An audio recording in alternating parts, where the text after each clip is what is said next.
제가 어릴 적에 외갓집에 갔는데 안에 아무도 안 계셨습니다. 방에 들어가서 보니까 상에 사이다병이 하나 놓여 있습니다.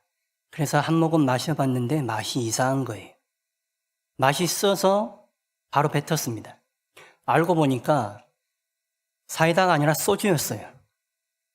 외삼촌이 술을 드셨는데 예전에 그 대병이라고 큰 소주병이 있었지 않습니까? 그걸 사이다병에다 따라 놓고 드셨던 거예요. 제가 그때 크게 깨달았습니다. 비슷해 보인다고 아무거나 먹으면 안 되는구나. 그걸 벌컥 삼켰으면 들어 누워서 아마 해롱해롱하고 있었을 것입니다. 아무거나 먹으면 탈이 나는 거예요.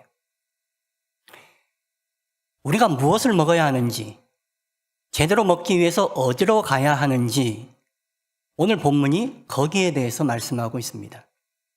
본문 7절과 8절 말씀 우리 같이 한번 읽어보실까요? 그러므로 예수께서 다시 이르시되 내가 진실로 진실로 너희에게 말하노니 나는 양의 문이라.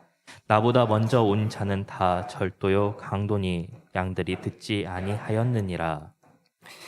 7절 하반절에 나는 양의 문이다 라고 예수님이 말씀하십니다. 유대 지역은 양을 많이 키웁니다.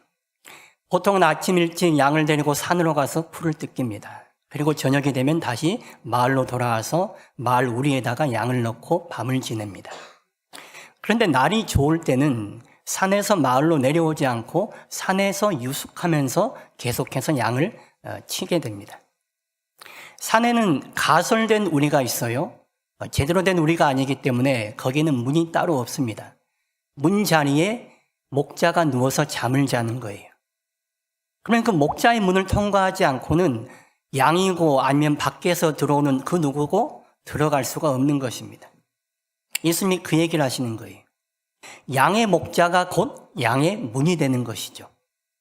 그런데 이 양의 목자, 양의 문을 거치지 않고 들어온 것들이 있습니다. 그것은 다 절도며 강도다라고 말씀하고 있습니다. 8절에서 그 말씀을 하시죠. 이 절도며 강도가 누구를 가리키는 것이냐? 구체적이고 직접적으로 보면 유대 종교 지도자들을 가리키는 것입니다. 하나님의 양들을 하나님의 말씀대로 제대로 키워내지 못하는 사람들을 절도고 강도다라고 지적하시는 것입니다.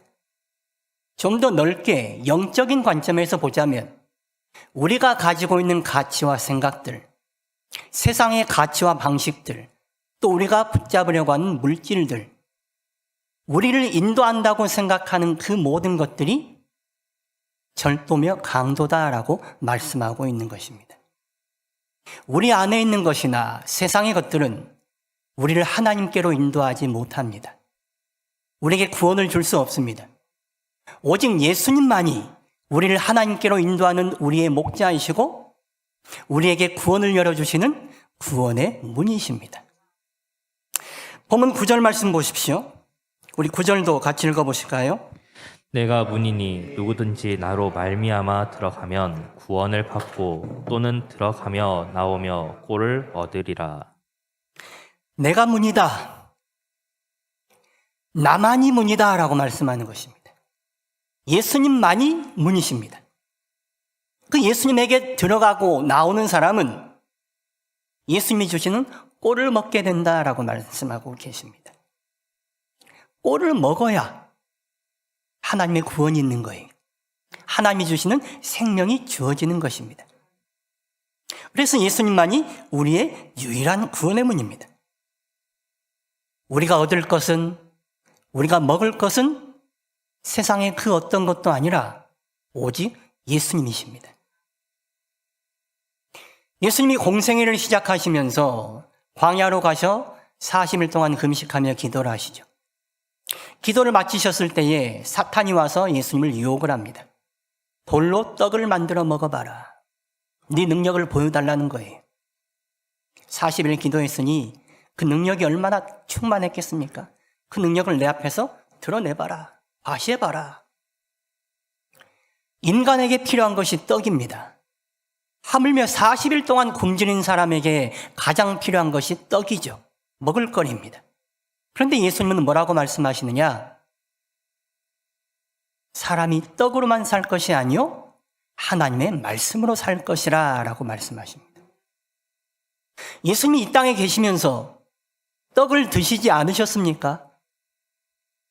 예수님은 육의 몸을 입고 계시면서 떡을 드시며 사셨습니다. 그런데 예수님은 왜 이렇게 말씀하셨을까요? 떡으로만 사는 것이 아니라 하나님의 말씀으로 산다. 이 말씀은 우선순위가 무엇인지, 중요도가 어디에 있는지에 대해서 말씀하는 것입니다. 우리의 우선순위, 우리의 중요도는 어디에 있습니까? 세상과 사탄은 우리에게 늘 말합니다. 떡이 우선이라고, 떡이 가장 중요하다고 말합니다. 그런데 예수님은 우리에게 말씀하세요.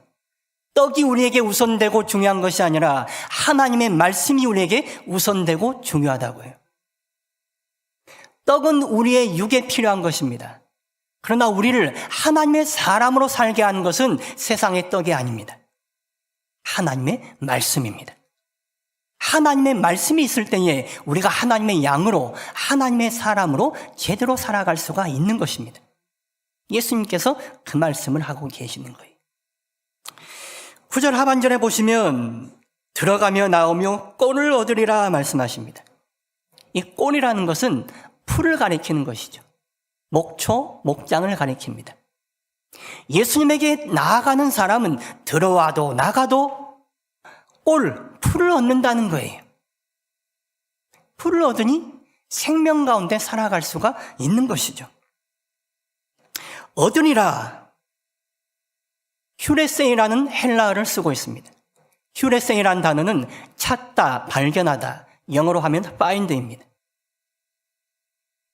예수님에게로 들어오고 나가면 꼴을 발견할 거라는 거예요. 꼴을 찾으리라. 우리는 세상 것에서 우리의 꼴이 있을 거라고 세상에서 찾습니다. 그런데 예수님은 뭐라 말씀하시느냐? 내게로 와서 나가고 들어오면 그때마다 꼴을 발견하게 될 것이다 라고 말씀하시는 거예요. 이 휴레세이라는 단어가 미래 시제로 되어 있습니다. 헬라어에서 미래 시제는 반복되는 것을 말하는 거예요. 한 번만 꼴을 얻는 것이 아니라 계속적으로, 연속적으로 꼴을 얻을 것이다 라고 말씀합니다. 우리가 오늘 밥을 드셨을 것입니다. 어제도 드셨을 거예요. 오늘 먹었다고 내일 안 드십니까? 내일도 드셔야 돼요. 그래야 우리 육이 살 수 있습니다. 우리 영도 마찬가지입니다. 오늘 주님이 주시는 꼴을 먹고 내일도 그 꼴을 드셔야 살아갈 수 있습니다. 예수님께서 그 꼴을 우리에게 공급해 주시겠다라고 말씀하시는 거예요. 예수님은 우리의 주리고 피곤한 심령을 아십니다. 그래서 우리가 무엇을 먹어야 하는지 알고 계세요. 우리에게 필요한 꼴, 우리가 공급받아야 할 신선한 꼴, 그 꼴을 예수님께서 우리에게 공급해 주시겠다 말씀하시는 거예요. 그러니 우리에게 부족함이 없습니다. 예수님이 우리에게 필요한 꼴을 주시니까요. 예수님이 우리에게 오늘 필요한 신선한 꼴을 주시니까 우리에게 부족함이 없는 거예요. 그래서 다윗이 이렇게 고백하는 것입니다. 시편 23편 1절에서 3절까지 말씀. 우리 같이 읽어보실까요? 여호와는 나의 목자시니 내게 부족함이 없으리로다. 그가 나를 푸른 풀밭에 누이시며 쉴만한 물가로 인도하시는도다. 내 영혼을 소생시키시고 자기 이름을 위하여 의의 길로 인도하시는도다. 왜 우리에게 부족함이 없다고 말합니까? 여호와 하나님이 우리의 목자 되셔서 우리에게 풀밭으로 인도하시니, 우리에게 꼴을 주시니 우리에게 부족함이 없다는 거예요. 내가 굶주리고 지쳐서 쓰러져 있습니다. 그런데 주님이 우리를 풀밭으로 인도해 가세요. 우리에게 필요한 꼴을 공급하십니다. 그렇게 우리를 먹이시니 우리가 다시 살아나는 것입니다. 그래서 주님이 우리를 인도해 주시면, 우리가 주님 따르면, 주님께 나아가면 우리에게 부족함이 없다라고 말하는 거예요. 들어오며 나가며 꼴을 얻는다라고 말하고 있습니다. 예수님께로 들어가고 나가면, 예수님을 거치면 우리에게 꼴이 생긴대요. 우리가 팬데믹 기간 동안 중단했던 순모임을 오늘부터 재개하려고 합니다. 순모임을 하는 이유는 말씀을 중심으로 해서 우리가 모여 서로 기도하고 진정한 성도의 교제가 있는 공동체를 이루기 위해서 그런 거예요. 교회는 모든 모임이 예수님의 이름으로 모여지는 것입니다. 사람들이 모여가지고 남 비판하고 험담하는 거 아닙니다. 예수님의 이름으로 모이는 모임이니 예수님으로 모이는 그 모임 속에서 남 비판하고 뒷담할 수가 없죠. 교회는 어디서 모이든지 간에 예수님의 이름으로 모이고 그 모임에는 예수님의 이름이 들려져야 돼요. 교회는 예수님의 몸입니다. 예수님을 머리로 하고 있습니다. 이것을 여러분 머릿속으로만 이해하지 마시고 지식으로만 이해하지 마시고 교회를 그렇게 만들어 가시려 애쓰셔야 돼요. 교회의 사람이 주인이 아닙니다. 그 누구도 주인이 아닙니다. 예수님이 주인이시라면 우리의 모든 모임 가운데는 예수님이 임재하시기를 기도하셔야 돼요. 예수님을 의식하시고 모이셔야 돼요. 에베소서 1장 23절은 이렇게 말씀합니다. 교회는 그의 몸이니 만물 안에서 만물을 충만하게 하시는 이의 충만함이니라. 교회는 어떤 곳이냐? 그리스도의 몸인데 그 그리스도는 또 어떤 분이냐? 만물을 충만하게 하시는 분이래요. 그 만물을 충만하게 하시는 그리스도가 우리 가운데 충만하게 있으니 교회는 그리스도가 충만하게 드러나는 곳이어야 합니다. 우리 교회는 그리스도가 충만하게 드러나고 있습니까? 우리 교회를 그리스도가 충만하게 드러나는 곳으로 만들어 가셔야 됩니다. 그래서 여기서도 저기서도 예수님의 이름이 들려야 돼요. 그렇게 여기서도 저기서도 모이면 그 모이는 곳곳마다 예수님이 공급하시는 꼴이 우리에게 주어져야 되는 것입니다. 그러니 우리가 나가도 들어가도 여기서 모여도 저기서 모여도 주님이 주시는 꼴을 받아 먹을 수가 있어요. 그러니 교회에 오면 우리가 충만해지는 것입니다. 예배 드릴 때도 충만해져야 돼요. 모일 때도 충만해져야 돼요.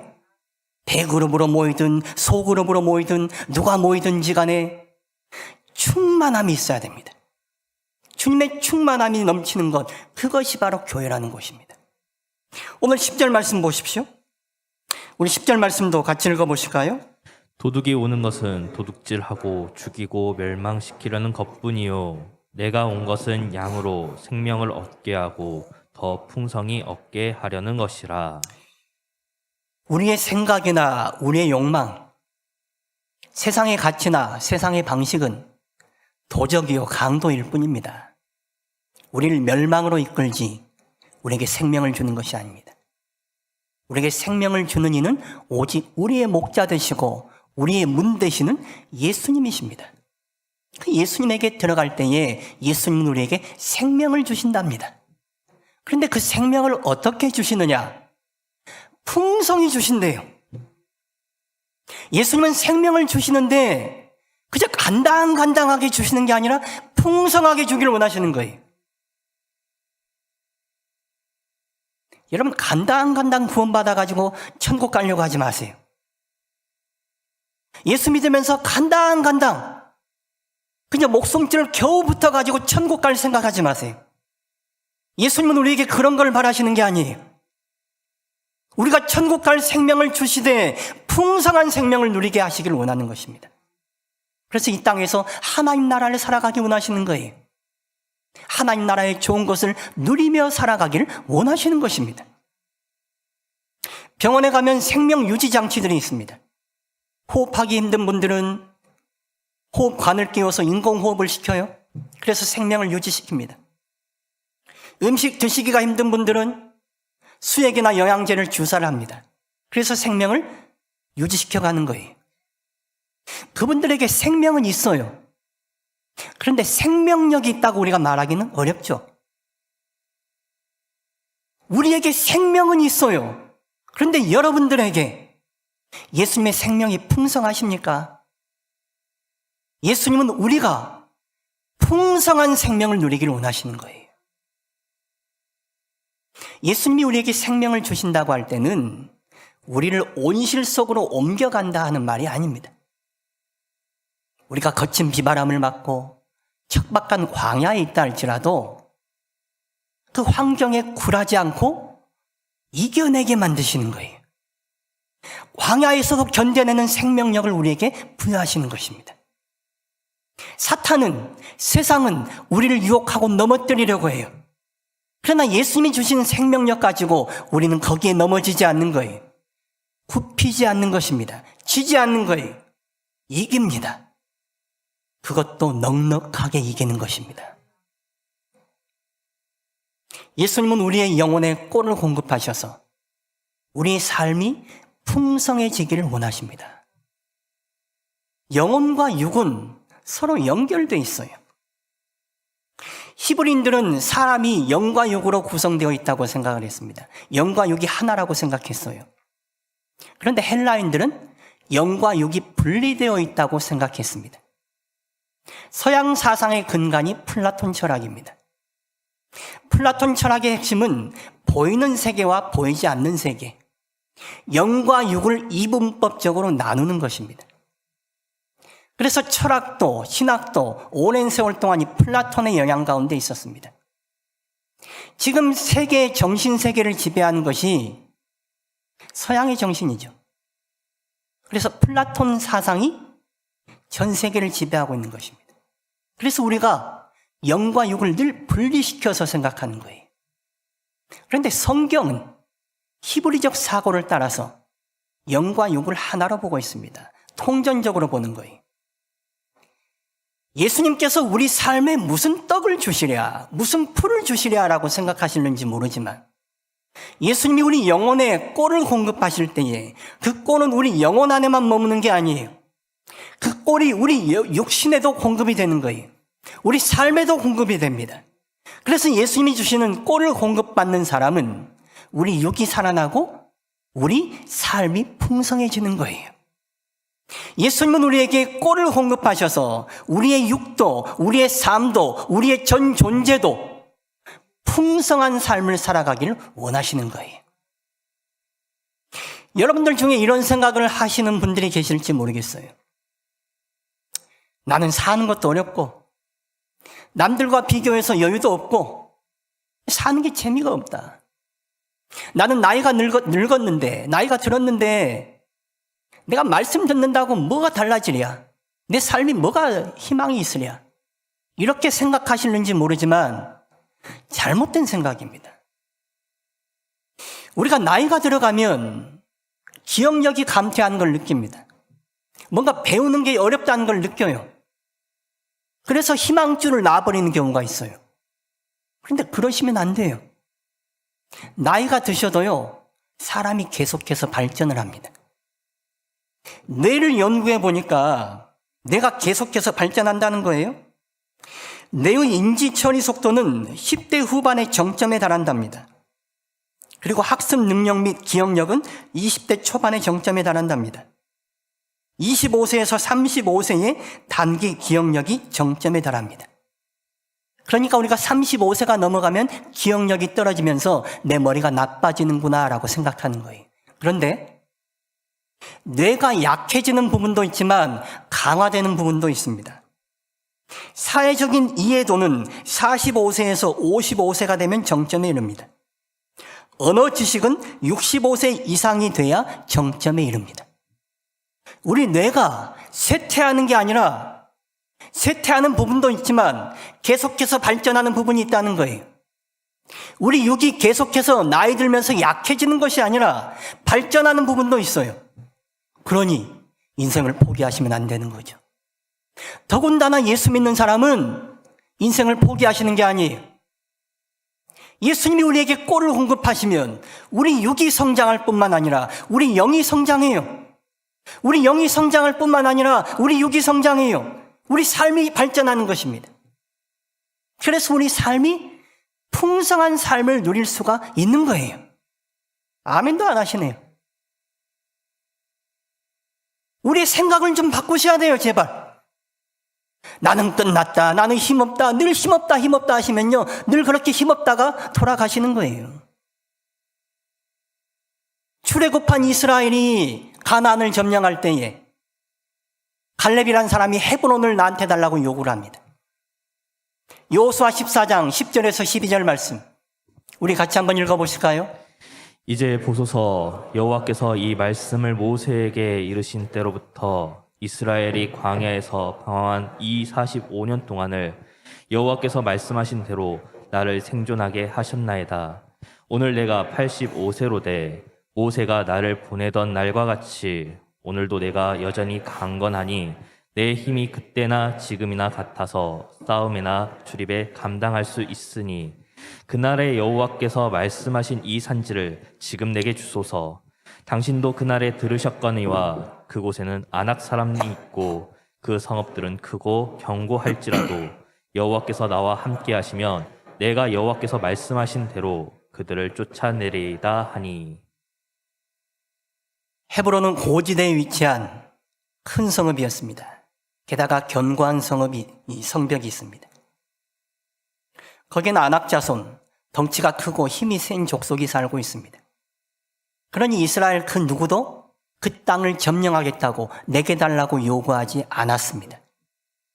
그런데 85세 된 노인 갈렙이라는 사람이 저 헤브론 땅을 나에게 달라고 내가 저 땅을 점령하겠다고 말합니다. 왜 그랬는 줄 아십니까?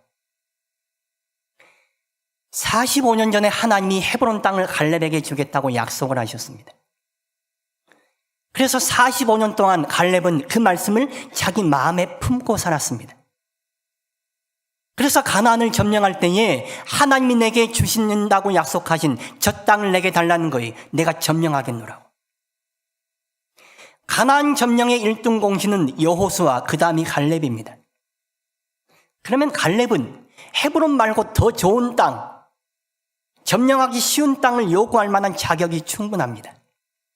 그런데 갈렙은 그러지 않았습니다. 그 누구도 탐은 나지만 도전하기 어려운 땅, 헤브론 땅을 도전했습니다. 남들은 은퇴하고 아들들 전쟁터에 보낼 그 나이에 자기가 직접 선두에 서서 그 땅을 점령하겠다고 나선 것입니다. 그리고 하는 말이 45년 전이나 85세가 된 지금이나 강건하기가 일반이라는 거예요. 과장해서 하는 말입니다. 40세의 몸과 85세의 몸은 다릅니다. 40세의 몸과 50세의 몸도 달라요. 몸 관리를 아무리 잘해도 달라요. 그런데 왜 갈렙이 이렇게 말하느냐? 40세나 85세나 기백은 여전하다는 거예요. 내 육신은 약할는지 모르지만 내 정신이, 내 마음이, 그 기백이 여전히 강한 것입니다. 왜 그런 줄 아십니까? 하나님의 말씀이 그 안에 있어서 그래요. 하나님의 말씀이 그 안에 있으니 그 안에서 생명력이 풍성한 것입니다. 그래서 85세 된 노인이 누워있어서 은퇴할 노인이 청년들도 도전하지 못하는 것을 도전하는 거예요. 내가 저것을 감당하겠노라고. 하나님이 함께 하시니 내가 저것을 점령할 것입니다라고 담대하게 외치는 것입니다. 나이를 넘어서 육체적인 한계를 넘어서 도전하는 이유는 하나님의 말씀이 그에게 생명을 풍성하게 공급하기 때문입니다. 말씀을 좇는 사람, 말씀을 그 안에 담고 살아가는 사람은 하나님의 풍성한 생명을 누리고 살아갈 수 있습니다. 예수님은 우리에게 이러한 풍성한 생명을 공급해 주시기를 원하시는 것입니다.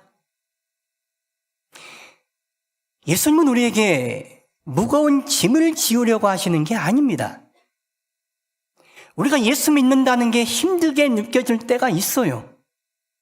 예수님의 제자 된다는 게 부담스럽게 느껴질 때가 있을 것입니다. 나 자신을 부인하고 예수님이 주신 십자가를 진다는 게 버거울 때가 있을 거예요. 내 욕망과 내 육의 본성을 따르고자 하기 때문에 그렇습니다. 그러나 내 욕망, 내 육의 본성, 죄의 본성은 절도요, 강도일 뿐입니다. 우리를 하나님께로 인도하는 것이 아닙니다. 우리를 구원으로 이끌지 못합니다. 그러니 우리는 육의 욕망, 육의 본성을 따르는 것이 아니라 영을 따르는 거예요. 예수님의 말씀을 따르는 것입니다. 예수님이 주시는 꼴, 그 생명 양식을 먹어서 예수님이 주시는 풍성한 생명 가운데 살아가고자 하는 거예요. 빌립보서 4장 12절 13절 같이 한번 읽어보실까요? 나는 비천에 처할 줄도 알고 풍부에 처할 줄도 알아. 모든 일 곧 배부름과 배고픔과 풍부와 궁핍에도 처할 줄 아는 일체의 비결을 배웠노라. 내게 능력 주시는 자 안에서 내가 모든 것을 할 수 있느니라. 사도 바울의 고백입니다.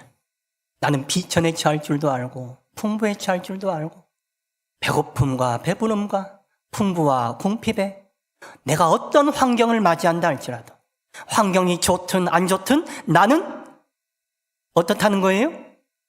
내게 능력 주시는 예수님 안에서 모든 것을 할 수 있다는 거예요. 내 삶이 환경에 좌우되는 삶이 아니라 예수님으로 말미암아 풍성한 삶을 살아가고 있노라라고 말하고 있는 것입니다. 사도 바울이 풍성한 삶을 살아갈 수 있었던 이유는 그가 환경에 이끌리는 사람이 아니라 예수님의 말씀에 이끌리는 사람이었기 때문입니다. 예수님의 말씀, 예수님이 주시는 생명권을 먹은 사람은 환경에 상관없이 풍성한 생명력 가운데 살아가는 것입니다. 예수님이 우리에게 주시고자 하는 것이 바로 그것입니다. 풍성한 생명력. 그래서 환경을 넘어서고 육체적인 연약함을 넘어서고 모든 것들을 넘어서는 주님의 생명력 가운데 살아가는 삶을 우리에게 주고자 하시는 거예요. 예수님이 우리의 목자임을 알기에 우리는 그분을 신뢰하며 따릅니다. 그분이 주시는 꼴을 먹으며 그분이 주시는 생명 가운데 살아가고자 합니다. 신앙의 여정은 예수님을 따른다는 것입니다. 예수님을 신뢰하고 따르는 것. 그래서 예수님이 주시는 꼴을 먹고 생명을 누리고 살아가는 것. 그게 우리가 걸어가야 할 신앙의 길입니다. 신앙의 길을 걸어가고자 할 때에 예수님은 우리가 생명 가운데 살아갈 수 있도록 그 생명을 간당간당 누리는 정도가 아니라 풍성하게 누릴 수 있도록 우리에게 필요한 꼴을 공급하십니다. 생명 양식을 우리에게 공급해 주시는 것입니다. 올 한 해 우리의 환경과 상황이 어떠하든지 간에 예수님이 주시는 풍성한 생명을 누리고 살아가실 수 있기를 축원합니다. 예수님이 우리의 목자이심을 알고 예수님을 따르는 사람, 그 사람에게는 예수님이 주시는 풍성한 생명의 꼴이 있을 것입니다. 풍성한 삶의 비결은 예수님께 나아가는 것입니다. 우리 자신이나 세상이 우리를 풍성하게 하는 것이 아닙니다. 오직 예수님의 생명이 우리를 풍성하게 하는 것입니다. 우리의 목자이신 예수님 안에서 우리의 영도, 우리의 육도, 우리의 삶도 풍성한 것을 누리고 살아가는 복된 한 해가 되시기를 축원합니다.